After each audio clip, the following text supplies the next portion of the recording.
directeur de l'Institut français du Sénégal. Et l'Institut français est ravi d'accueillir une nouvelle fois Dakarcourt dans ses jardins, dans son théâtre de verdure, dans sa salle de cinéma, dans tous les espaces de l'Institut qui seront dédiés à Dakarcourt durant toute la semaine pour permettre, comme on l'a fait depuis la première édition, de donner à voir dans les meilleures conditions les films de la sélection officielle, les films des écoles de cinéma et pouvoir aussi donner la possibilité pour les jeunes du secteur, que ce soit les critiques d'art, que ce soit les journalistes, que ce soit évidemment les réalisateurs, de se professionnaliser dans des masterclass, dans des rencontres professionnelles et de renforcer leur pratique. Dakarcourt, c'est la 7e édition cette année.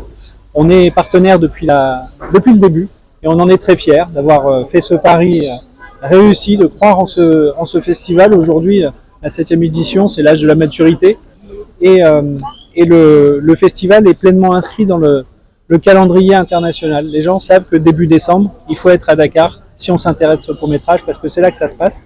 Pour le cinéma sénégalais, mais aussi pour le cinéma ouest-africain et de plus en plus au-delà. Cette année, on accueille par exemple une participante du Congo-Kinshasa. On a aussi beaucoup de monde qui vient de France avec des partenaires français qui viennent et qui sont fidèles. Et c'est vraiment cette fidélité que l'Institut français est fier d'incarner aux côtés de Dakarcourt, aux côtés de Molikan, son fondateur, que je félicite et que je salue. C'est vraiment un rendez-vous qui pour nous est très important parce qu'il permet non seulement de donner à voir le meilleur du cinéma africain et des diasporas africaines, mais aussi donner à voir et permettre à l'écosystème de se structurer, de se professionnaliser, qui est un petit peu l'ADN de l'Institut français aujourd'hui, d'accompagner les écosystèmes culturels, les écosystèmes des industries culturelles et créatives, pour que la créativité qui est là puisse se traduire en économie durable pour l'ensemble du secteur et de ses acteurs. L'objectif, c'est de permettre au festival de rayonner encore davantage.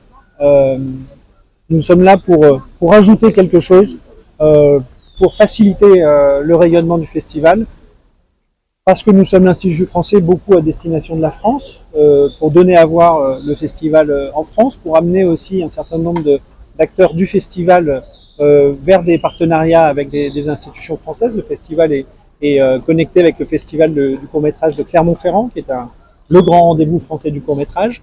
Nous sommes aussi là pour permettre à des acteurs français de venir apporter leur expérience, apporter leur expertise pendant les 15 jours que dure le festival, parce que le festival, pour le grand public, ce sont les projections entre le 9 et le 14 décembre, mais la semaine qui précède, il y a énormément d'activités qui sont structurées, et donc ces partenaires français, que ce soit le Centre national du cinéma et de l'image animée, que ce soit l'Institut national de l'audiovisuel, que ce soit France Télévisions, que ce soit le GREC, viennent avec notre accompagnement pour venir renforcer l'offre de Dakarcourt. Et donc on vient un petit peu comme le sel ou le kumagi sur le plat de Dakarcourt, sur les tchéboudiennes de Dakarcourt, pour apporter notre petit grain de sel, pour donner encore plus de goût, encore plus de dimension et encore plus de rayonnement à ce festival. Nos attentes, c'est qu'il y ait du monde. C'est qu'il y ait du monde, parce que le cinéma, c'est bien quand les salles sont pleines.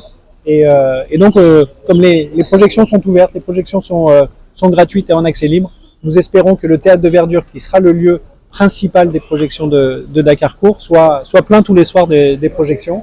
Il y a 550 places, il y a de la place, il faut venir. Et on sera ravis si le public est le plus large et le plus diversifié possible. Cette année, c'est le thème du festival qui est la musique et le cinéma.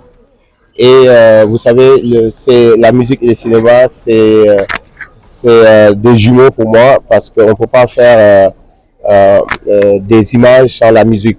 Et la musique nous accompagne beaucoup pour pouvoir transmettre les émotions que nous voulons dégager dans nos films.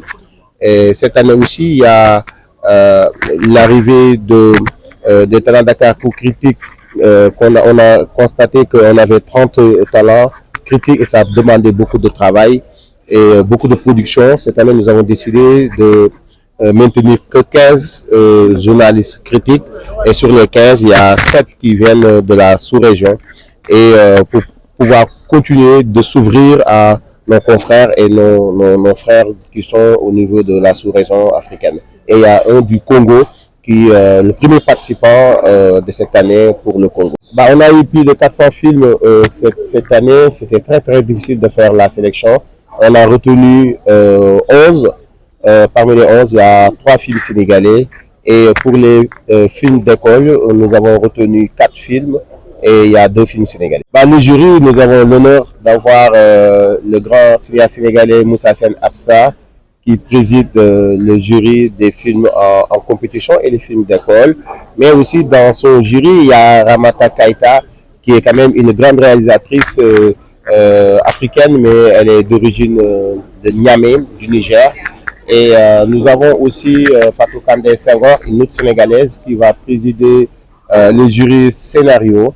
Et nous avons le Moussa Ndiaye, qui est Alain Ndiaye, qui est journaliste et qui va présider le jury critique. Le prix grec France Télévisions Dakar-Court, c'est l'intitulé complet du jury, du prix. C'est en fait accompagner 4 auteurs sénégalais. C'est des jeunes qui ont écrit des scénarios et ils ont postulé à Dakar-Court. Nous avons reçu plusieurs scénarios et parmi ces scénarios-là, on a retenu 4 projets. Les 4 projets, ils ont suivi un atelier d'écriture de scénarios, de renforcement avec nous. Et pendant le festival, ils vont pitcher devant un jury et le meilleur d'entre eux va avoir une production et un montant de 20 000 euros qui tourne autour de 13 millions de francs CFA pour pouvoir réaliser son film. Parce que vous savez que c'était très difficile d'avoir 30 journalistes et ces 30-là, chaque journaliste doit produire des articles, ça prenait du temps pour pouvoir imprimer leur production journalistique et pouvoir aussi leur donner le temps de s'exprimer avec les autres réalisateurs qui sont en compétition. Et du coup, on a jugé nécessaire de diminuer le nombre pour permettre aussi aux formateurs de pouvoir mieux échanger avec les journalistes. Avoir 15 pour nous, c'était l'idéal. C'est très important que cette thématique de la musique soit vraiment élargie dans tout le Sénégal, voire même la sous-région. Effectivement, la musique aujourd'hui, dans nos films, en tout cas en Afrique, on met n'importe quelle musique. Et ça, c'est pas bon. La musique, c'est une écriture. C'est une écriture pour nos œuvres. Ça doit s'accompagner entre la production et la réalisation. On ne peut pas se lever pour mettre n'importe quelle musique dans un film. Et même, il y a des droits d'auteur pour ça. Et on voit beaucoup dans des films que les gens mettent n'importe quel film dans. Et ça, c'est pas bon. Il faut